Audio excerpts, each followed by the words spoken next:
जय गुरु जी। सबसे पहले गुरु जी के पवित्र पावन दरबार में गुरु जी के चरण कमलों में कोटि कोटि प्रणाम, शत शत नमन। गुरु जी जो भी कहते थे किसी के लिए भी, वो डांट के बोले, मजाक में बोले, कैसे भी, वो उनका महावाक्य जो होता था वो अपने आप में एक ब्लेसिंग होता था।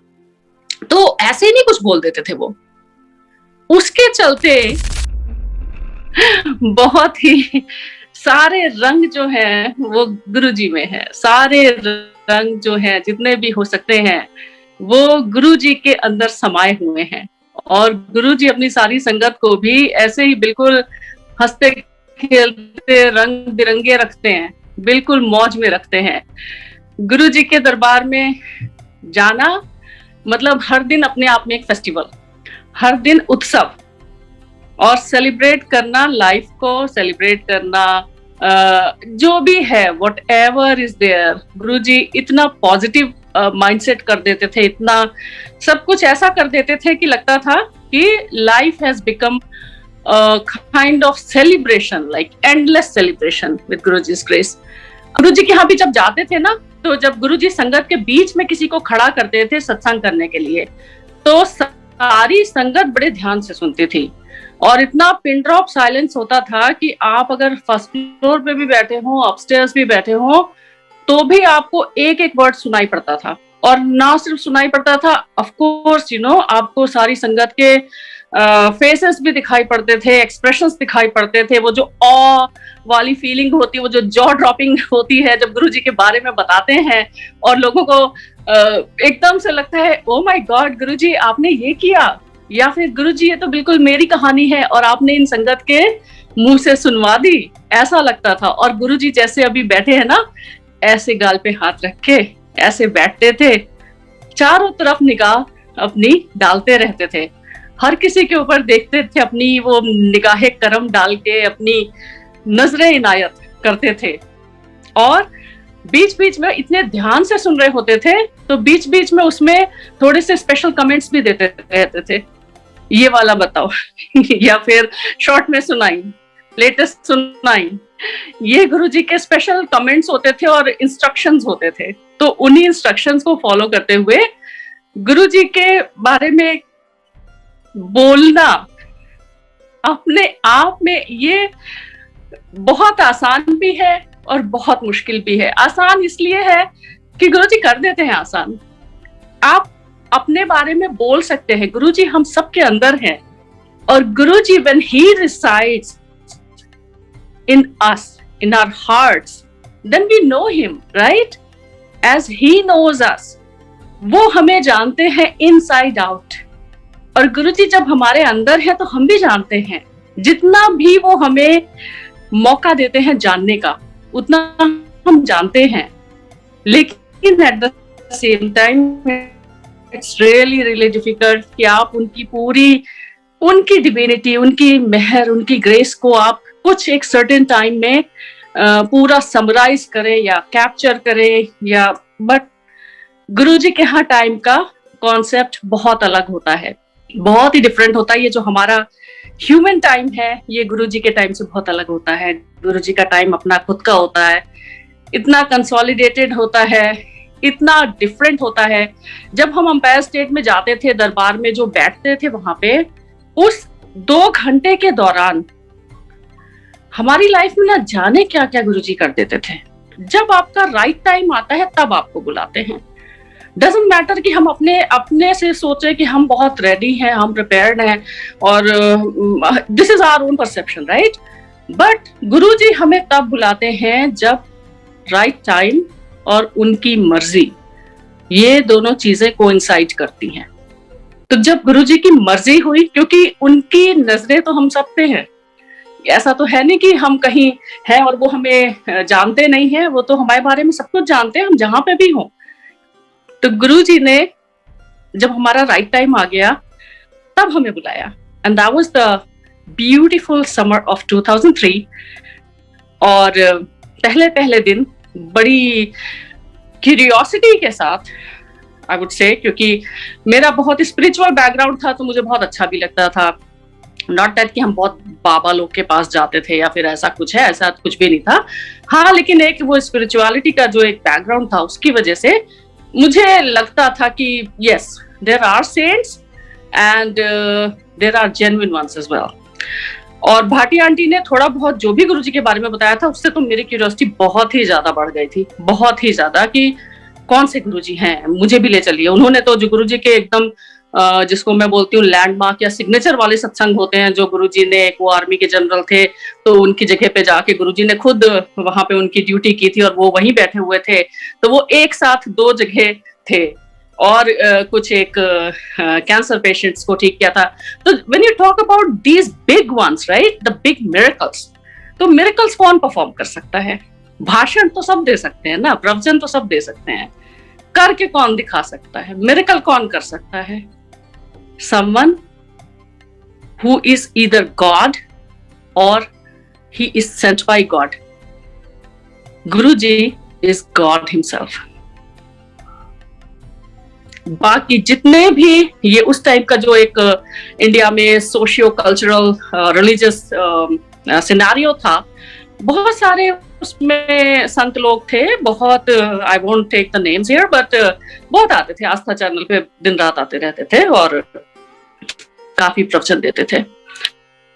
तो वो प्रवचन वगैरह बिल्कुल भी ऐसे मुझे अपील नहीं करते थे कि मैं बैठ के प्रवचन सुनूं, तो मुझे उसमें कुछ खास ऐसा बिल्कुल भी इंटरेस्ट नहीं था। But the way she told about Guruji, मेरा बिल्कुल बिल्कुल अंदर से जैसे होता है ना माथा ठनका, no this is something else, ये कुछ और ही है, ये वो नहीं है।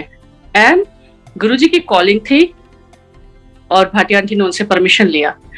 उन दिनों में दरबार होता था एम्पायर स्टेट में, जो कि है दिल्ली गुड़गांव रोड पे, अंधेरिया मोड़ है एक जगह, उसके बाद है 2003, way back in 2003 it was a very, इतना ज्यादा ट्रैफिक भी नहीं होता था। हाँ, लेकिन मेन रोड पे ही है दरबार, तो ऐसा भी नहीं है कि बहुत अंदर जाके कहीं हो। और दरबार जो होता था वो होता था थर्सडे टू संडे 7 to 9 शबद कीर्तन, फिर लंगर प्रसादन, गुरुजी का मतलब गुरुजी के सामने बैठना। ये दरबार का एक सेट पैटर्न था, एक डिसिप्लिन होता था। दरबार को गुरुजी ने उन दिनों बहुत ओपन नहीं किया था, खोला नहीं था, बहुत पब्लिक नहीं किया था। रीजन वो गुरुजी खुद जानते हैं, गुरुजी कभी भी पब्लिसिटी, मीडिया, ये सब अपने लिए नहीं चाहते थे। बाद में उन्होंने संगत लाने की आज्ञा दी थी, दैट्स अनदर थिंग, नई संगत को लाने का हुक्म भी दिया था। बट उन दिनों में अगर किसी को आपको लेके जाना है तो आपको गुरुजी से परमिशन लेनी पड़ती थी। तो उन्होंने गुरुजी से परमिशन मांगी हमारे लिए, and sure enough he granted, he gave the permission because he called us. उन्होंने ही तो बुलाया था ना, तो परमिशन तो देनी ही थी।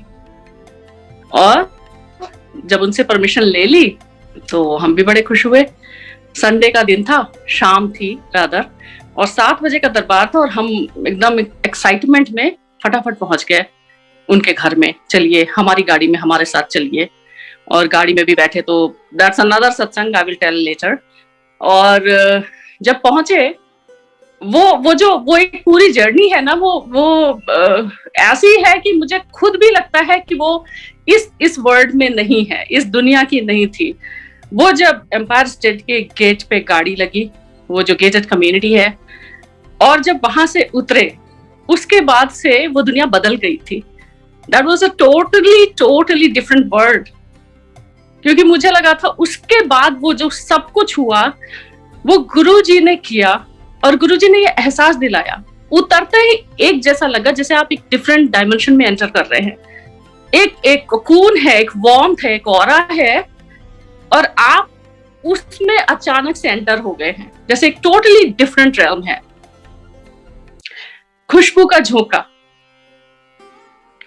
झोंका, और उसके साथ वो जैसे आप बिल्कुल मेस्मराइज्ड वाली हालत में होते हैं। I am a psychologist, I know these terms, but वो कुछ और ही था। That was something different. उस वाली मेंटल स्टेट में चलते हुए कब गुरुजी के यहाँ पहुंच गए, वॉक करते हुए, पता ही नहीं लगा। इतना प्लेजेंट इवनिंग थी वो, I still recall that, pleasant because उनके पहले दर्शन होने वाले थे। इतनी प्लेजेंट इवनिंग थी वो। पहुंचे वहां पे, गेट खुला था, सिंगल अंकल सामने खड़े थे और मेरी तो इतनी क्यूरियोसिटी थी, मुझे अंदर से कंट्रोल नहीं हो रहा था कि कब गुरुजी दिखे मुझे जल्दी से। तो मैं भाटी आंटी से मैंने पूछा, इज ही गुरुजी? तो she is no, he is not Guruji, he was wearing a kurta pajama, white kurta pajama. तो मैंने कहा okay. And then single uncle ने कहा कि गुरुजी वॉक करने गए हैं। गुरुजी जाते थे वॉक करने गुड़गांव के साइड में। तो उन्होंने कहा अंदर बैठ जाइए आप लोग।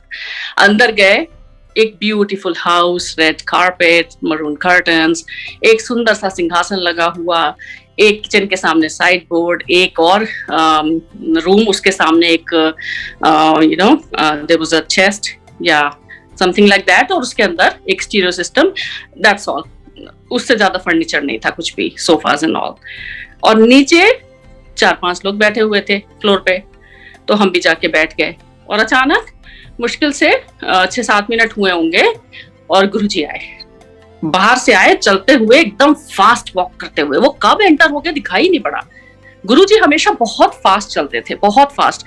वो इतना फास्ट चलते थे ना कि आप उनको ऐसे आई ट्रैकिंग नहीं कर सकते थे। जैसे ही आप उनको देखना चाहोगे गुरुजी कहाँ से होके जा रहे हैं, जैसे वो अपने रूम से जब निकलते थे तैयार होके चोले में, और जब अपनी गद्दी तक आते थे, वो जो उनकी चाल थी ना, ओ माय गॉड, एकदम शहंशाहों के शहंशाह।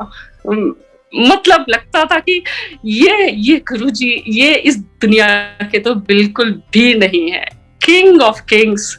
तो गुरुजी उस दिन भी बहुत फास्ट चल के आए और आते ही एक निगाह संगत पे मारी, जो हम लोग बैठे थे 8-10 लोग, और आके किचन के सामने जो साइड बोर्ड है उसके ऊपर बैठ गए और अपने पैर के ऊपर पैर रख लिया, गाल के ऊपर हाथ रख लिया। और गुरुजी की नजरें जो थी ना, वो बहुत बहुत डिफरेंट, बहुत इंटेंस होती थी, बहुत इंटेंस होती थी। इतनी जैसे हीरो की चमक थी उनकी नजरों में, हीरे जैसी चमकती हुई नजरें।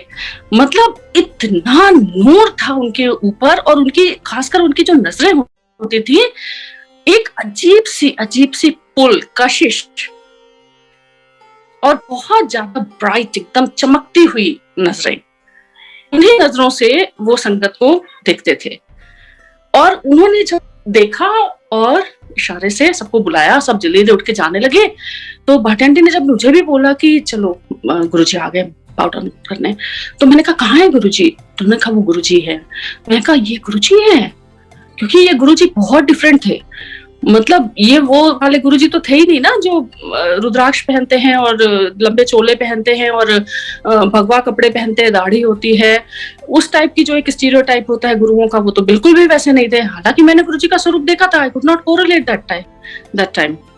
गुरुजी हमेशा हर किसी के लिए अलग थे। पता है आपको, सारी संगत जो वहां पे आती थी ना, सबका सिमिलर एक्सपीरियंस हो सकता था, सेम नहीं था। किसी को लग रहा होता था कि बस मतलब आप उन पे से नजरें ना हटाओ, और किसी को लग रहा होता था कि इनको निगाह भर के देखो भी कैसे। ये होता था। गुरुजी अपने को चेंज कर लेते थे, अपना स्वरूप चेंज कर लेते थे। हर संगत के साथ में ऐसा होता था। कुछ संगत को वो उनके जो भी इष्ट देव हैं उनके रूप में दर्शन दे देते थे। कोई भी आपके उनके इष्ट होते थे, कृष्ण जी होते थे, साईं बाबा होते थे, उनके रूप में दर्शन दे देते थे।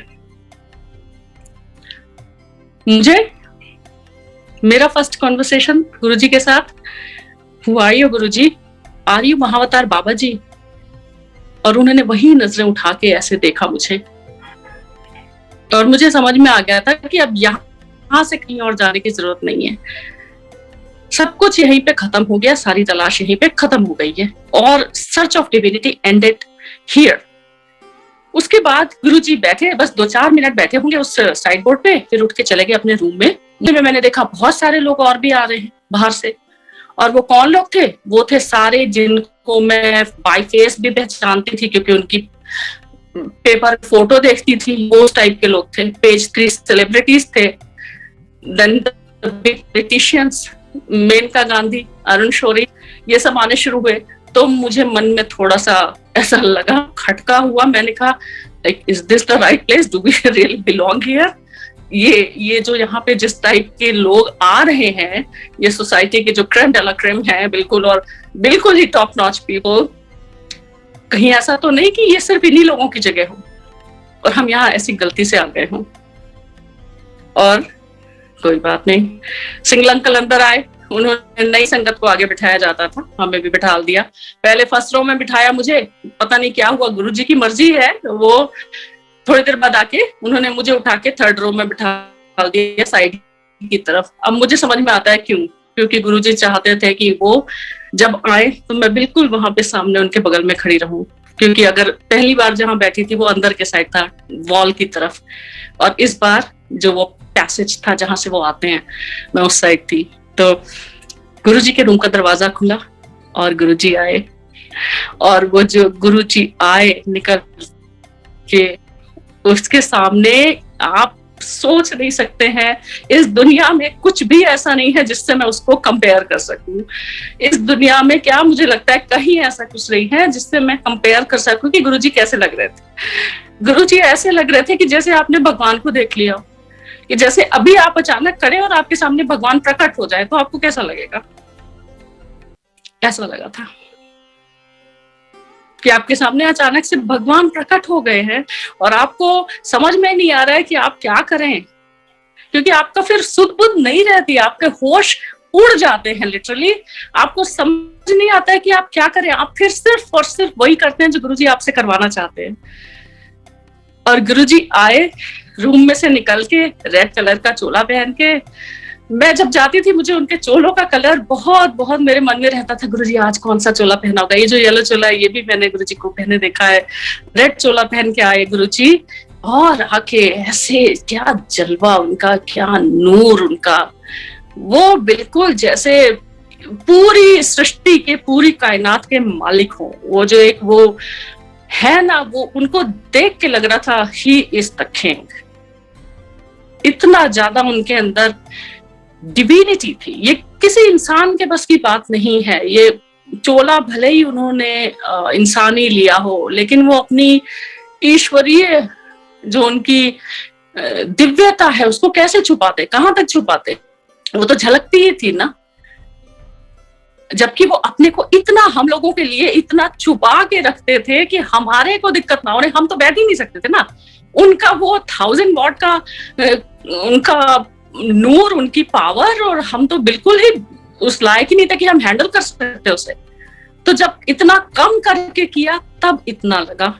आप ये सोचिए अगर पूरे जलवे में होते तो क्या होता, फिर I don't think anyone would have wanted to even live further। मुझे लगता है उसके बाद तो लोगों ने यही कहना था कि अब बस हो गया, मोक्ष दे दो, अब बस खत्म करो, अब आगे कोई इच्छा ही नहीं रही है। बाकी आगे महाराज बैठ गए गद्दी पे आके, इतना सुंदर माहौल, इतना जैसे गुरुजी के दरबार में एक खासियत थी कि हमेशा बड़ा खुशनुमा माहौल होता था, बड़ा खुशनुमा। एक जब आप फील करते हो ना, वो जो एक फीलिंग होती है, आप एसोसिएट करते हो उस चीज को, तो क्या याद आता है? रोशनी, खुशबू, इस तरह की चीजें, खुशियों से भरा हुआ दरबार, रोशनी और खुशबू और खुशियों से भरा हुआ दरबार, ये गुरुजी का दरबार होता था। और क्यों नहीं होगा, गुरुजी वहां बैठे हुए, you are in the same room with him. Can you imagine? आप उस हवा में सांस ले रहे हैं जहां पे गुरुजी बैठे हैं। ये अपने आप में इतनी बड़ी बात है, इतनी बड़ी बात है कि मैं बयान नहीं कर सकती।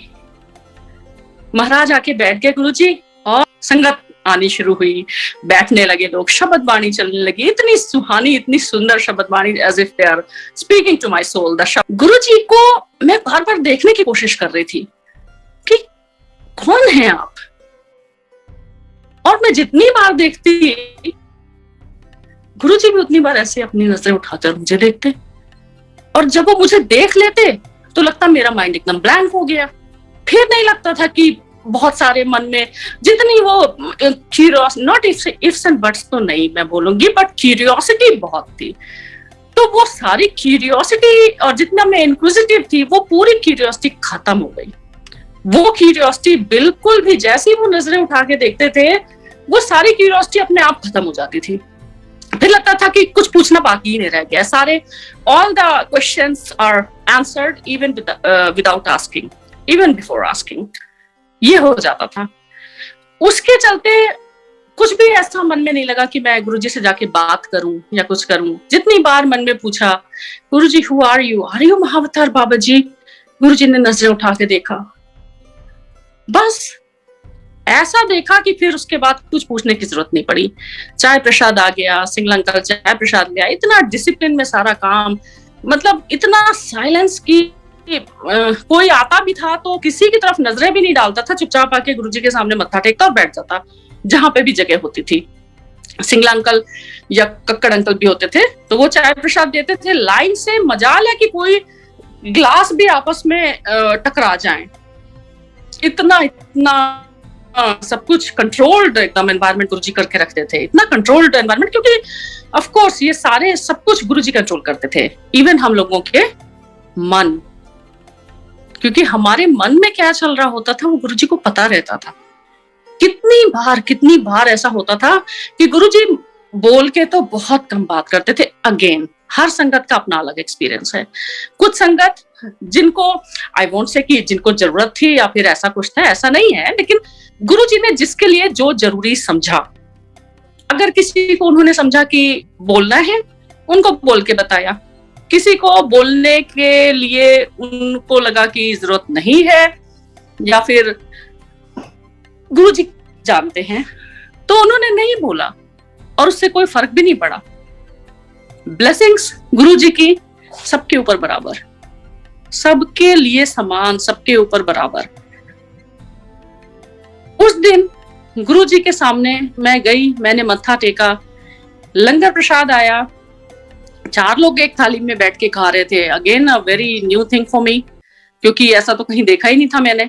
मैट्स बिछने लगी, लोग बाहर जाने लगे फर्स्ट रो, और बड़े डिसिप्लिन वे में, जैसे कि ये सब तो बिल्कुल जैसे एकदम आर्मी का ड्रिल हो कोई, इस तरह से काम हो रहा था। और जब 4 लोग बैठे और मैं तो बाहर जा रही थी, मुझे लगा मतलब अब तो शायद हो गया, this is it and I have to go now. और बिल्कुल निकलने वाली थी तो डोर के पास ही ऑलमोस्ट सब फुल हो गया था और भाटी आंटी बैठी थी और एक प्लेट में 4 लोग खाते थे तो एक की जगह खाली थी। And that was again planned by Guruji. तो उन्होंने जैसे ही कहा and somehow something just took over me and I sat for langar.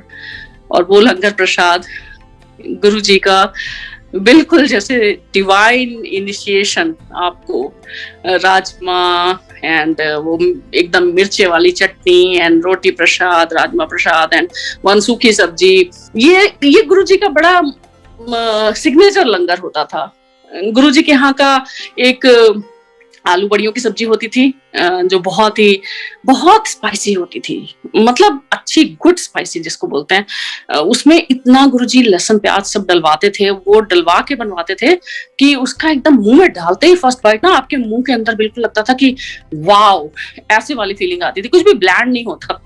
और गुरुजी के यहाँ पे लंगर में सारे रस होते थे, जितने भी मीठा, तीखा, नमकीन, लाइफ के सारे रसों के तरह जितने भी जिंदगी में नमकीन, कड़वा, मीठा, तीखा सब है, सब कुछ गुरुजी के लंगर में होता था। गुरुजी उसी लंगर से बहुत कुछ करते थे। आपके सारे ना सिर्फ फिजिकल एलिमेंट्स, आपके जो भी है व्हाटएवर आपके नीड्स हैं, आपकी डिजायर्स हैं, आपकी सब कॉन्शियस अनकॉन्शियस डिजायर्स हैं, आपका सारा कल्याण वो उस लंगर से करते थे, क्योंकि वो गुरुजी का ब्लेस्ड होता था। वो आपकी हीलिंग होती थी। Healing again is a wrong word, because Guruji कोई हीलर नहीं थे।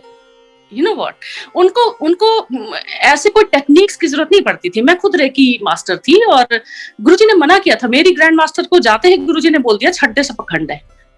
और इसमें ये सब नहीं था। कुछ लोग बोलते थे कि रेकी में ऐसा करते हैं कि वो सारे लोग बिल्कुल मेस्मराइज्ड हो जाते हैं और ऐसे, ये सब बिल्कुल भी नहीं। Guruji is way way beyond everything else. वो इन सब चीजों से बहुत बहुत ऊपर हैं। वो खुद ईश्वर है और ये सब चीजें एस्ट्रोलॉजी, रेकी, पामिस्ट्री, ये सब गुरुजी के दरबार में नहीं चलती। वो फॉर्च्यून टेलर नहीं है, वो फॉर्च्यून मेकर हैं और वो ईश्वर हैं। तो उस दिन जब गुरुजी के सामने मत्था टेका और लंगर प्रसाद किया, थोड़ी देर फिर अंदर जाके फिर मत्था टेक के वापस आज्ञा लेके आना होता था।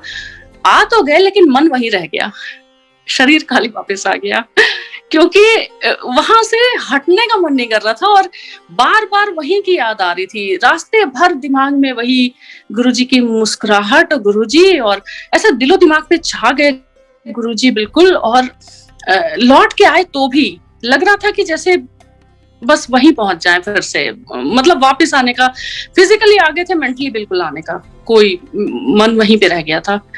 और एक दो दिन, हाँ, फिर नेक्स्ट डे मंडे था क्योंकि उस दिन संडे था। अब I could not sleep the whole night. मेरे को इतना प्रोफाउंड गुरुजी का वो जो एक फर्स्ट इंप्रेशन होता है और जो पहला उनका दर्शन था वो इतना डीप, इतना इंटेंस, इतना प्रोफाउंड था कि I could not sleep the whole night. तो मैं सुबह सुबह उठते मैंने पहला काम क्या किया, गाड़ी उठाई और मैं भाटिया आंटी के यहाँ पहुंची और मैंने कहा, what have your Guruji done? I can't, think about anything else. I can't take my thoughts away from him. I can't take my mind away from him. ये क्या किया? And she smiled and said, yeah, गुरुजी करते हैं ऐसा। और उन्होंने मुझे एक गुरुजी का स्वरूप दिया and she said, yeah, इसको रखो, you'll feel better. और वो मेरा पहला गुरुजी का स्वरूप था जिसमें गुरुजी नीले बादलों में बैठे हुए हैं, वो एक ऑरेंज रेडिश टाइप का चोला पहन के। एंड डेफिनेटली श्योर इनफ वो स्वरूप घर लाते ही बड़ी शांति मिली। उसके बाद इंतजार था कब दोबारा जल्दी से जाएं। और फिर वो जो एक सिलसिला शुरू हुआ थर्सडे टू संडे जाने का, वो ऐसा लगता था कि जैसे कुछ और करो ही मत, सिर्फ दरबार में गुरुजी के सामने जाके बैठे रहो, वहां से हिलो मत। गुरुजी के पास जाते थे, कुछ बोलने की जरूरत नहीं पड़ती थी, लेकिन गुरुजी की मौज होती थी कि वो कुछ ना कुछ आपको जब बोलना है तो बोल देते थे। तो विद इन अ मंथ उन्होंने मुझसे कहा, गड़वी ले आई। गड़वी भी नहीं पता। बाहर निकल के मैंने भाटी आंटी को पूछा कि उन्होंने कुछ लाने को बोला है गड़वी। उन्होंने कहा अच्छा, वो फिर आप बहुत ब्लेस्ड हो, लोटा लेके जाना, कॉपर टम्बलर गुरुजी देते हैं। मैंने खरीद भी लिया। फिर दोबारा नहीं लेके गई मैं और गुरुजी ने मुझे रिमाइंड कराया, बड़ा क्यूट फ्रेंडली रिमाइंडर। फिर बोला है ना गड़वी लाने को, गड़वी ले आई। हमारे एक रिलेटिव थे आरकेपुरम में, उनके यहाँ पे गुरुजी आए थे। बड़ा सुहाना दिन था वो भी। और गुरुजी सैटरडे को आए थे व्हाइट चोला पहन के, और गुरुजी ने खुद से कहा पार्किंग लॉट में सत्संग करना, वहीं स्टेज लगवाना। गुरुजी ने वहीं पे स्टेज लगवाया और कुछ प्राइवेट ही सत्संग था, तो बहुत ही कम लोग आए थे उसमें, बस जिनको गुरुजी ने आज्ञा दी थी। और फिर मैंने जब गुरुजी के चरण छुए तो गुरुजी ने मेरी तरफ फिर से, गुरुजी बड़ी मुस्कुराहट के साथ में बोलते थे। उनकी आंखों में एक ना जैसे चमक थी, जैसे एकदम वो child like, not childish but child like, एक बाल सुलभ बच्चों जैसी शरारत और चमक के साथ में। वही मैं कह रही हूँ, गुरुजी हर किसी के लिए बहुत डिफरेंट होते थे और हर दिन गुरुजी बहुत डिफरेंट लगते थे। कभी तो लगते थे कि ओ माय गॉड, आप इनके सामने मतलब क्या हो, आपकी कोई हस्ती ही नहीं, आप बिल्कुल छोटे से कीड़े मकोड़े जैसे हो, बिल्कुल इनको तो आप निगाह भर के देख भी नहीं सकते हो। किसी दिन वो इतने एक्सेसिबल लगते, इतने अप्रोचेबल लगते थे कि लगता था कि वहीं पे जाके बस बैठे रहो। और गुरुजी इतना स्माइल करके कुछ बात करते रहते थे, किसी ना किसी से कुछ। गुरुजी का सेंस ऑफ ह्यूमर तो आपको पता ही है, इतना इम्पेकेबल होता था, इतना वो हंसा देते थे। और यूजुअली ये वो दिन होते थे जिस दिन आप बहुत टेंस्ड हो, या फिर आप ऐसे दिन गए हो जब आपको लग रहा है कि आप गुरुजी से जाके कुछ बात करोगे या किसी बारे में। हर किसी के पास बहुत सारी चीजें होती हैं, काम होते हैं करने के लिए, और बहुत सारे सवाल होते हैं पूछने के लिए। और गुरुजी हमेशा डिस्करेज करते थे बोलने को। मुझे ऐसा कई बार नहीं, 2-3 बार ऐसा हुआ था कि मुझे बहुत ही कुछ ऐसा मुझे लगता था क्रिटिकल है, अब तो बिल्कुल हंसी आती है इन सब बातों पे, और मुझे गुरुजी से पूछना था। मैं गुरुजी के पास गई, चरण छुए, और जैसे ही बोलने के लिए कुछ कोशिश किया, मुंह खोला, गुरुजी ने आंख के इशारे से मना किया, मना कर दिया कुछ भी बोलने से, सिर्फ आंख के इशारे से। और वो समझ में आ जाता है कि हाँ, गुरुजी नहीं चाहते हैं कि आप बात करो, क्योंकि उनको पता रहता है, सब कुछ पता रहता है। और वही होता था, वो काम हो जाता था। आपका जो भी आपके इवन सबकॉन्शियस विशेस हैं, आपका जो भी डिजायर है, कुछ आप चाहते हैं, वो डेफिनेटली गुरुजी आजकल नहीं तो कभी भी गुरुजी की टाइमिंग पे वो काम डेफिनेटली हो जाता था। और जो होता था फिर वो बेस्ट होता था कि वो गुरुजी अपने हिसाब से प्लान करके देते थे आपको। ये जर्नी फिर शुरू हुई।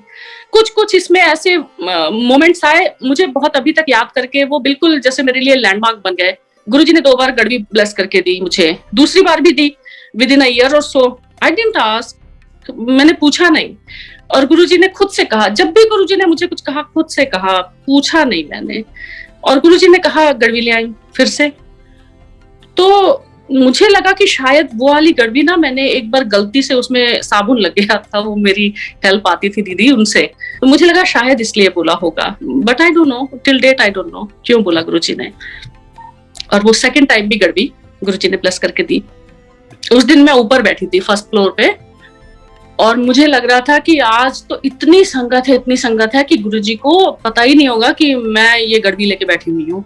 और वो नीचे आई, जब मैं नीचे उतर रही थी एम्पायर स्टेट के सीढ़ियों से, और गुरुजी का ऐसा एक एंगल होता था, वहां से गुरुजी दिखाई पड़ते थे जब आप सीढ़ियों से नीचे उतरो। और वहां से गुरुजी ने अचानक कैसे देखा और ऐसे इशारा किया, वो जो उनके हाथ का ऐसा डिवाइन इशारा ऐसा होता था, सिर्फ एक बार करते थे और जिसके लिए है वो समझ जाता था हाउ, क्योंकि आप उनके पूरे कंट्रोल में रहते थे, आपका माइंड बॉडी सोल एवरीथिंग। तो जैसे ही वो चाहते थे कि आप उनकी तरफ देखो, लाइक अ रिमोट कंट्रोल, वो आपके माइंड को कंट्रोल कर रहे होते थे और उसी टाइम पे आप उनकी तरफ देखते थे। और मैंने भी वही किया। मैंने जैसे ही देखा, उन्होंने हाथ के इशारे से बुलाया, गड़वी हाथ में फिर से लिया और थोड़ा सा लेके वो उसको एक बार घुमा देते थे और फिर से मुझे दे दिया। चमत्कारी बाबा नहीं है गुरुजी। गुरुजी जो भी कुछ कर देते थे, कभी वो इसलिए करते थे कि उनकी मौज होती थी। ऐसा नहीं था कि उनको हमें कुछ प्रूव करने की जरूरत है। He doesn't need to prove anything to anyone, कि वो कुछ हवा में निकाल के दिखाएंगे या कुछ करेंगे ऐसा तभी हम समझेंगे कि हाँ उनके वो ईश्वर हैं, उनके पास बहुत शक्तियां। ऐसा नहीं है। उनको कुछ करने की, वो जिंदगियां बदलते हैं। He transforms lives। वो लोगों की जिंदगियां बदलते हैं। लोगों का पूरा जो उनका पर्सनालिटी है, उनका सोचने का तरीका है, ढंग है, वो सब कुछ वो बदलते हैं, उस पर काफी काम करते हैं। गुरुजी अपनी हर संगत को चुनते हैं। He literally handpicks everyone, each one of us is handpicked by गुरुजी। और उसके बाद उस संगत पे गुरुजी पूरा काम करते हैं आपके बेटरमेंट के लिए। जो भी आपके लिए अच्छा है, जो भी आपके बेस्ट इंटरेस्ट में है, गुरुजी आपको करते हैं, आपके ऊपर काम करते हैं। गुरुजी फाइलें खोलते हैं। गुरुजी ने कहा था, तुम आते हो मेरे सामने, मैं तुम्हारी फाइलें खोल देता हूँ। यही है, ना सिर्फ फाइल खोलते हैं, गुरुजी इस पे पूरा काम भी कर रहे होते हैं। और वो आज तक वैसे ही है। कुछ दिन, कुछ ऐसे महीने बड़े अच्छे निकले। गाड़ी का बताती हूँ, जब हम फर्स्ट टाइम गाड़ी लेके गए थे भाटी आंटी के पास, तो हमने इंडिया में आते ही हमारी लाइफ की फर्स्ट कार खरीदी थी, मारुति ऑल्टो। अच्छी थी गाड़ी, हम भी जस्ट मैरिड ही थे। और जब भाटी आंटी के यहाँ पहुंचे तो मेरे अंकल ने, विकास अंकल ने जोकिंगली ही सेड कि थोड़ी छोटी गाड़ी है हमारी। और भाटी अंकल ने कहा कोई बात नहीं गुरुजी, बड़ी गड्डी दिला देंगे। इट्स नॉट अबाउट कि कोई मटेरियल उसकी कोई जरूरत है या कोई ऐसी, सिर्फ इसलिए बता रही हूँ कि just to let you know कि गुरुजी नोज इवन जो आप कहीं भी कॉन्वर्सेशन आप कुछ भी कर रहे होते हैं, इवन जो आप किसी और के साथ कॉन्वर्सेशन कर रहे होते हैं। जब घर से जाते थे, कितने कपल्स ऐसे थे जो घर में अगर लड़ाई करके आए, वो भी गुरुजी को पता रहता था और गुरुजी उनको बता भी देते थे। ना सिर्फ घर में क्या बात करके आए हैं, अभी रास्ते में जाते समय क्या करेंगे वो भी पता रहता था। और इसीलिए आज्ञा होती थी कि सीधे हम मत्था टेक के सीधे घर जाना है, कहीं और नहीं रास्ते में रुकना है। ना मॉल, ना शॉपिंग, ना मूवी, ना किसी के घर, सीधे आज्ञा लेके घर जाना होता था। तो जब हम पहुंचे और उसके 1-2 महीने बाद ही हमने एक नई गाड़ी खरीद ली, मारुति एस्टीम, 2-3 मंथ्स के बाद में। तो जब हम गए एम्पायर स्टेट में, तो पहले दिन हम गाड़ी लेके एम्पायर स्टेट चले गए, संडे ही था। और चाबियां थी ही पॉकेट में, और जब अंदर पहुंचे तो मेरे अंकल ने, विकास अंकल ने चाबियां निकाल के गुरुजी के चरणों में रख दी। सेकंड राउंड में जब आज्ञा लेने का टाइम होता है, उस टाइम पे गुरुजी बड़े अप्रोचेबल लगते थे समहाउ वो डिसिप्लिन वगैरह वो सब पहले वाला टाइम जो है वो बहुत अच्छा होता था, सब कुछ ठीक है, लेकिन जो बाद वाला पोस्ट लंगर टाइम होता था वो बहुत फन होता था, क्योंकि उसमें चलते थे वो पंजाबी वाले नंबर्स, जिन्हें मेरा दिल लुटिया, जिन्हें मेनू मार सुटिया, और जैजी बी एंड सौदा खरा खरा। अब मैं देखती हूँ सारे गुरुजी के यहाँ जो गाने चलते थे वो सारे रीमिक्स होके आ रहे हैं, वो सब रीमिक्स हो के अब आते हैं और सब बड़े सुपर हिट रहते हैं। ऑब्वियसली गुरुजी के यहाँ चलते थे, और गुरुजी के यहाँ वो डॉली आंटी के जेड़ा गुरु चरणा विच आया, और रिंकू जी का तो बहुत मेनू नशा नाम का वो बड़े मंदिर में चलता था। तो जैसे पहुंचे वही उसी टाइप का माहौल था, एकदम बिल्कुल पेपी नंबर्स चल रहे थे पंजाबी वाले, और गुरुजी बड़ा स्माइल करते थे, बड़ा खुश होते थे, और संगत से थोड़ा बातचीत करने लगते थे ऐसे करके। तो अंकल ने चाबियां निकाल के गुरुजी के चरणों में रख दी ब्लेस होने के लिए। लोग ऐसे करते थे, ऐसा नहीं था कि ऐसा कोई प्रोटोकॉल है, लेकिन हाँ बस गुरुजी ही तो मन में डालते हैं ना, गुरुजी को ये दिखाना था, ये बताना था कि मैं जानता हूँ। और जैसे ही रखा और गुरुजी ने फिर बड़े स्माइल से देखा था, वही गड्डी ले ली, सानू भी ले ले, और इतना स्माइल करके वो चीज बोली, इतने प्यार के साथ, इतने लाड़ के साथ में, मतलब गदगद हो गए बिल्कुल हम लोग कि क्या बोले गुरुजी आपको। वो चाबियां, वो ब्लेस्ड चाबियां लेके बाहर आ गए, और बिल्कुल ये गुरुजी ने बोला, क्योंकि गुरुजी को हमें बताना था कि उनको सब पता है, वो पहला कॉन्वर्सेशन भी उन्हें पता है। उसके बाद वो जर्नी शुरू हुई, इतनी सुहानी जर्नी, थर्सडे टू संडे जाना, बैटरी चार्ज पूरे हफ्ते के लिए। उसके बाद में I conceived and I was pregnant with my daughter within few months, and जाना पूरे समय, फ्लोर पे बैठना, गुरुजी के सामने जाना, लंगर प्रसाद खाना, गुरुजी से आज्ञा लेना, ऐसी सुहानी दुनिया हो गई थी। और इतनी खुशी, मतलब एक वो जो बिला वजह की आपके चेहरे पे एक हमेशा मुस्कुराहट रहती है, एक हमेशा हर चीज जो अच्छी लगने लगती है, हर समय लगता था कि सब कुछ बहुत खुशनुमा हो गया है। अचानक से ये दुनिया बदल गई है, सब कुछ वही है लेकिन सब कुछ अलग हो गया है।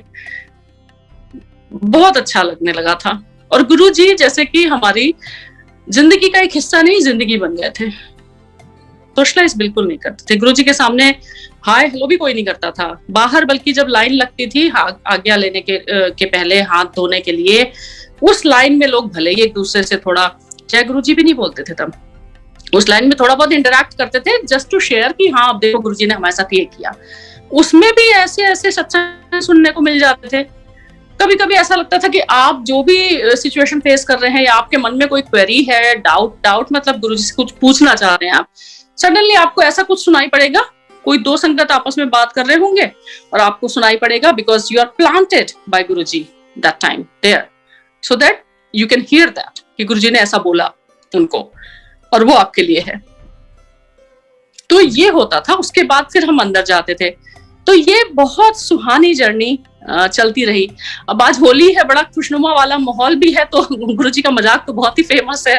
तो मैं 5-7, उनका सेंस ऑफ ह्यूमर ना बड़ा ही विटी, और बड़े ही एकदम वो जो होते हैं ना वन लाइनर्स, गुरुजी के बड़े बड़े कमाल के होते थे, एकदम विटी, शॉर्ट एंड स्वीट, लेकिन बिल्कुल हार्ड हिटिंग, एकदम आपको बिल्कुल एक बार में समझ में आ जाए और बिल्कुल आप ज़ैप्ट हो जाओ। हम लोग एक बार नोएडा शिफ्ट होने की सोच रहे थे गुड़गांव से। हमें लगा कि हम since we are from Allahabad, तो वहां से स्टेशन पास में है, इलाहाबाद से भी आने में आसान रहेगा पेरेंट्स को एंड ऑल। तो हम सोच रहे थे कि हम शिफ्ट हो जाते हैं, और लेकिन फिर लग रहा था गुड़गांव छोड़ के क्यों जाएं, ऑफिस भी वहीं था अंकल का। तो सोचा गुरुजी से पूछे क्या, और गुरुजी के सामने जैसे गए थे, और जब सेकंड राउंड हुआ था उसमें आगे मेरे 5-6 लोग ही खड़े थे, और जैसे ही मैं उनके सामने पहुंची, एक आंटी मेरे सामने थी, और गुरुजी कहते हैं आंटी कितों आई, तो उन्होंने कहा नोएडा। तो गुरुजी कहे नोएडा, नो आइडिया, और सारे तो हंसने लग गए, और मुझे मेरा जवाब मिल गया कि मुझे नोएडा नहीं जाना है, मुझे गुड़गांव में ही रहना है। तो इस तरह से गुरुजी, तो हाँ, तो I was pregnant with my daughter, and then you know Guruji के सामने वो जर्नी बहुत ही अच्छी चली, स्मूथ सेलिंग। कहीं कोई एक आध दिन छोटी मोटी जो प्रॉब्लम आई थी प्रेगनेंसी में, वो भी गुरुजी ने एक बार ऐसी विस्पर करके खाली से ठीक कर दिया। आई वेंट टू गुरु जी के चरण छूने के लिए, and Guru ji just whispered, और वो ऐसा कि वो सिर्फ मुझे ही सुनाई पड़े, किसी और को नहीं, और वो प्रॉब्लम अगले दिन गायब हो गई। और उसके बाद जब गुरुजी जब when I was due, and उसके एक दिन पहले संडे को ही, मैं my daughter was born on Monday, and then Sunday को मैं गुरुजी के यहाँ गई और मैंने मत्था टेका। फिर सेकंड राउंड में आज्ञा नहीं थी अंदर जाने की। सिंगला अंकल बाहर बोल देते थे कि आज गुरुजी ने बाहर से आज्ञा दी हुई है। उस दिन गुरुजी ने मुझे कहीं से हिम्मत दिला दी। I used to be very quiet student, जो क्लास में एकदम कम बोलने वाले बच्चे होते हैं ना, जो बिल्कुल बात नहीं करते। I think I was that. तो मैं नहीं बोलती थी, लेकिन उस दिन गुरुजी ने हिम्मत दिला दी और मैंने कहा नहीं अंकल, मुझे कल जाना है हॉस्पिटल, तो मुझे गुरुजी के चरण छूने हैं और आज्ञा लेनी है। तो उन्होंने अलाउ कर दिया था क्योंकि गुरुजी की मर्जी थी। और जब मैं गई तो अंदर कोई भी नहीं था क्योंकि सारी संगत तो बाहर थी, और मैंने गुरुजी के मत्था टेका चरणों में, और गुरुजी ने स्माइल किया, क्योंकि कहने सुनने की कोई जरूरत नहीं थी कुछ भी। उनको भी पता है किस लिए तुम यहाँ पे हो, क्यों आए हो, क्या चाहते हो। And sure enough, Monday morning my beautiful daughter, गुरुजी's ब्लेसिंग, शी वाज बोर्न। और जब वो 40 डेज की हो गई तो मैं लेके गई, हम लोग लेके गए उसे गुरुजी के चरणों में, उसको रख दिया। गुरुजी से छू भर जाने से हर चीज पवित्र हो जाती थी, हर चीज ब्लेस हो जाती थी। वो गाड़ी की चाबियां हो या नया बच्चा हो, बेबी हो। और उसको जब ब्लेस कराया गुरुजी के चरणों में रख के, गुरुजी ने फिर से वही वाली स्माइल दी और हम लोग आ गए। और उसके कुछ ही दिनों बाद में क्या हुआ कि मैंने बहुत वेट गेन कर लिया, क्योंकि मेरा सी सेक्शन हुआ था। I could not just do lot of workout and all. हालांकि कोई दिक्कत नहीं आई, गुरुजी ने ऐसा संभाल के रखा, not even a single difficulty I had to face, nothing at all. और जब मैं गुरुजी के सामने जाती थी तो हाँ, थोड़ा मुझे लगता था कि आई शुड रिड्यूस, क्योंकि it's almost like 2 months and 3 months हो रहे हैं। एक दिन गुरुजी के सामने गई और सारी संगत बैठ चुकी थी, मैं ही थी खाली। और मैं जैसे ही सामने गई और गुरुजी ने ऐसी बड़ी स्माइल के साथ कहा, मोटी। और मुझे लगा माय गॉड, गुरुजी आप बोल रहे हैं मुझे, लाइक प्लीज डोंट, आप मत बोलिए। बट गेस व्हाट, गुरुजी जो भी कहते थे किसी के लिए भी, वो डांट के बोले, मजाक में बोले, कैसे भी, वो उनका महावाक्य जो होता था वो अपने आप में एक ब्लेसिंग होता था। तो ऐसे ही नहीं कुछ बोल देते थे वो। उसके चलते उस दिन तो मुझे बहुत हंसी भी आई और ऐसा लगा वो सॉरी गुरुजी। बट गुरुजी ने फिर हमें यूके भेज दिया, लंदन। हम पहले भी यूके में थे। और जब लंदन से मैं लौट के आई, वो बैसाखी थी। उस बैसाखी पे 2006 Baisakhi, my daughter was born in 2005। उस बैसाखी पे I reduce so much in 3 months। जब मैं लंदन में थी, वहां पे तो वो अलग ही किस्से हैं। गुरुजी कैसे कैसे अपनी फ्रेग्रेंस और दर्शन दिखाते थे, हर जगह मेरे साथ साथ रहते थे।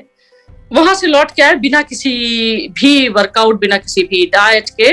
आई was back to my normal pre pregnancy weight, which was very ideal. और मैं बैसाखी पे फर्स्ट डे हम लोग गुरुजी के मंदिर गए, क्योंकि उसी दिन हम आए थे वापस।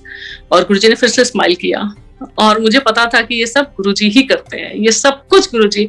एक बार हम गुरुजी की शरण में आ जाते हैं ना, तो हमारी लाइफ का हर काम गुरुजी खुद से प्लान करते हैं। फिर हमको ऐसे देखने में लगता है like we think that we are doing it, but no, Guruji is doing everything. हमें सिर्फ लगता है कि हम कर रहे हैं, but the entire life he charts the course of our lives. सब कुछ वो प्लान करते हैं। इतनी वो सुहानी जर्नी बस चलती रही गुरुजी के साथ। बहुत बहुत क्षण आए, बहुत विस्मरणीय क्षण। उसमें एक बार मेनका गांधी आंटी के साथ में गुरुजी ने मुझे लगा, मैं निकल रही थी एम्पायर स्टेट से, बिल्कुल गेट पे थी, और मुझे लगा, मैंने देखा गुरुजी के चरणों में मेनका आंटी बैठी हैं, और मुझे फिर वही वाला थॉट आया कि ओ यहाँ तो बहुत वीवीआईपीस आते हैं। और गुरुजी तो थॉट तुरंत पढ़ लेते थे, तुरंत, 1 सेकंड का भी डिले नहीं होता था। उसी टाइम पे गुरुजी ने वही अपना हाथ वाला इशारा, जो इतना उनका डिवाइन इशारा होता था, वो किया और बुला लिया। और गेस व्हाट, वहीं पे सिर्फ एक जगह खाली थी, एक संगत की, वो जो 4 लोग बैठे हुए थे गुरुजी के बिल्कुल चरणों में। और जब मैं बैठी वहां पे, और मेनका आंटी के साथ में लंगर शेयर किया, तो उन्होंने मुझे उस दिन 2 बहुत इंपॉर्टेंट बातें बताई। I think Guruji wanted me to hear that, इसलिए गुरुजी ने वहां पे बिठाया। एक तो फिनिश योर लंगर, क्योंकि गुरुजी ने कहा था इतने खाओ तो दवाई है, बाहर खाओ तो मिठाई है। मुझे लगता था कि ये बहुत ज्यादा लंगर प्रसाद रहता है, तो उसमें एक बड़ा सा लड्डू भी था। मुझे लगा इसको मैं रख लेती हूँ, बाद में जाके बच्चों को दे दूंगी या मैं बाद में खाऊंगी। And Maneka aunty was like waiting for me, वो वेट कर रही थी कि मैं फिनिश करूं, तो मैंने, and then she said finally, she said finish your laddu. I said no, I am keeping it. She said no, you have to finish it here. Okay, so that was my first lesson. And second also, Maneka aunty ने कहा कि जिसके लिए जो है वही खाएगा। तो ये दोनों बहुत वैल्यूएबल लेसन्स थे उस दिन, और बहुत सारे डाउट्स गुरुजी ने ऐसे क्लियर किए थे। दिवाली पे भी एक बार मुझे गुरुजी हाथ में ऐसे लेके देते थे प्रसाद, और गुरुजी के बगल में एक टेबल होती थी, कॉफी टेबल, उस पे बड़ा सा परात रखा होता था। दिवाली पे बहुत ज्यादा संगत थी, तो मैं जब बैठी थी लंगर में सेकंड राउंड में, और मुझे लगा भी फर्स्ट राउंड वाला पूरा बाहर से हाथ धो के आएंगे सब लोग, और गुरुजी सारा प्रसाद इतना ज्यादा गुरुजी देते थे, और वो पूरा खुले हाथ से देके सारा खत्म हो जाएगा जब तक मैं बाहर जाऊंगी, हाथ धो के आऊंगी। और गुरुजी ने उसी टाइम पे मुझे देखा ऐसे, और फिर से वही हाथ के इशारे से बोला। That's what I am saying. उनसे कुछ भी कहने की जरूरत ही नहीं पड़ती, कुछ भी छुपा ही नहीं था उनसे। आप उनसे क्या छुपाओगे, सारा कुछ वो आपके बारे में जानते थे और जानते हैं। उसी समय में बुलाया, क्योंकि उनको पता था कि मेरा लंगर फिनिश हो चुका है, और जब मैं उनके पास गई, उन्होंने वही मिक्स करके उस लड्डू एंड बर्फी को इतना बड़ा सा बॉल जैसा बना दिया था, और मेरे हाथ पे रख दिया, ले, उसी स्माइल के साथ में। और मैं उसको लेके बाहर आई, ऐसे करके खाना पड़ता था क्योंकि there was no other way. बहुत बहुत प्यारे संस्मरण, बहुत बहुत ही सुंदर ये यात्रा रही है अब तक की, इतनी सुंदर कि मेरा मन ही नहीं करता है कि मैं इससे बाहर आऊं। हमेशा लगता है कि सिर्फ गुरुजी के ही उसमें हम रहे, उन्हीं के दायरे में रहे, उन्हीं की दुनिया में रहें, उन्हीं के बारे में बात करें, उन्हीं के बारे में उनका जिक्र करें, उनकी चर्चा करें। ये जो गुरुजी सब कुछ करा रहे हैं, ये यही सब, it's a part of the game, it's a part of the plan, कि हम सारी संगत सिर्फ और सिर्फ गुरुजी से जुड़ के रहें, कनेक्ट रहें, उनके बारे में। गुरुजी खुश होते थे जब आप नई संगत लेके आओ, और गुरुजी चाहते थे कि संगत उनके बारे में सत्संग करे, उनका सत्संग करे। ये गुरुजी की ब्लेसिंग है। इस वजह से ये सब कुछ जो आजकल हो रहा है, सारे जो सत्संग हो रहे हैं, ये गुरुजी की बहुत बड़ी ब्लेसिंग है। इस टाइम को गुरुजी ने कैसे कन्वर्ट किया अपनी ब्लेसिंग में। शुक्राना गुरुजी का, शुक्राना बहुत छोटा वर्ड है, शुक्राना, जय गुरु जी, ये वर्ड्स हम लोगों के लिए बाद में बहुत नए होते थे, हमें कभी ऐसा हमने बोला नहीं। इवन गुरुजी की समाधि के बाद भी हम लोग जय गुरुजी बहुत दिनों बाद शुरू हुआ था, और लेकिन अब बहुत अच्छा लगता है कहने में, शुक्राना गुरुजी और जय गुरुजी। और फिर यहाँ पे यूएस भेज दिया 11 में 2011 वी केम टू यूएस, और यहाँ पे आके तो बिल्कुल ही गुरुजी ने जैसे किसी मिशन के साथ भेजा है, ऐसा लगता है। इतनी संगत जुड़ रही है, इतने सत्संग हो रहे हैं, एवरी डे संगत is growing leaps and bounds, and बहुत बहुत खुशी होती है ये देख के, बहुत खुशी होती है कि गुरुजी जो चाहते हैं वो करवा लेते हैं अपनी संगत से। So thank you so much गुरुजी, शुक्राना गुरुजी, हैप्पी होली गुरुजी। वंस अगेन आप सबको भी बहुत बहुत होली की मुबारकबाद, बहुत बधाई हो, और गुरुजी के साथ ऐसे ही खूब हंसते खेलते आनंद में रहिए, गुरुजी की मौज में रहिए। जय गुरुजी।